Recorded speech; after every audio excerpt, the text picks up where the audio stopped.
and has supported the 9/11 victims' family members more than so many other people I know. He is our archivist, our archivist. He is an activist.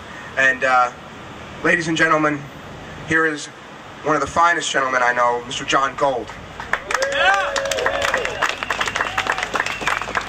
Thank you all for letting me speak out here today. It's an honor for me to be here in New York City talking about this cause. Before I get started, I want to say to the family members that I'm sorry for the part that I had to play in the murder of their loved ones. The complacency that I took part in, that allowed the system that brought us the 9/11 attacks to bear. I am sorry. And I just wanted you guys to know that. There have been many things that I've seen over the years that have made me extremely angry. I'm going to talk about the 9/11 Commission. The 9/11 Commission was underfunded. It was under time. They didn't have the amount of time they needed to do the job they wanted to do. There were whistleblowers with pertinent information regarding the 9/11 attacks that were ignored and censored by the 9/11 Commission. And according to one of the Jersey girls, the women who fought, the widows who fought for the creation of the 9/11 Commission, those whistleblowers had information that shows that our government knew the day, the target, and the type of attack. And yet they were ignored and censored by the 9/11 Commission. When I hear about these things, it makes me angry, okay? It makes me livid. When I hear FBI whistleblower Sibel Edmonds say recently that Osama bin Laden worked for elements within the U.S. government up until the day of 9/11, and she testified for 3.5 hours in front of the 9/11 Commission and received a footnote in the back of the book, that makes me angry. Okay? The 9/11 Commission was run by Philip Zelikow. Philip Zelikow, he belongs in prison, okay? Yeah.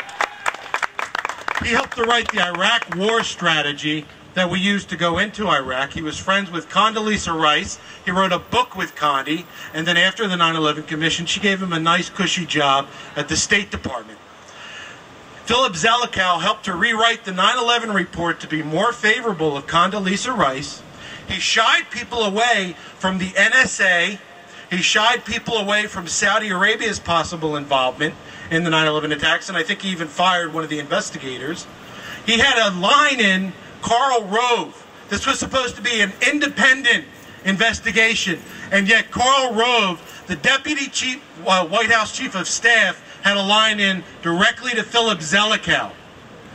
That's absurd, okay? That made me angry. These things make me angry, but I want to tell you something. The anger that I feel from all of these things is nothing compared to what Bob McElvain, Manny Badillo, Chris Burke feel with regards to the 9/11 attacks. They deserve better than what they got. We all deserve better than what we got. Now, some people say this is my stump speech, and I don't think it is, but it's not rocket science. The day that created the post-9/11 world, okay, the post-9/11 world is a world where we lose our civil liberties, where executive power is multiplied by 1,000 with no accountability whatsoever, where we fight preemptive wars, which is no different than what Nazi Germany did, where we become poorer, the poor become poorer, the rich become richer.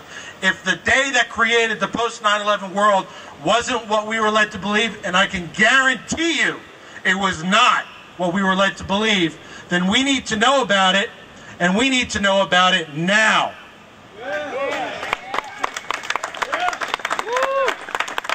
I want to say thanks everybody for coming out today to support this extremely important initiative. Thank you very much.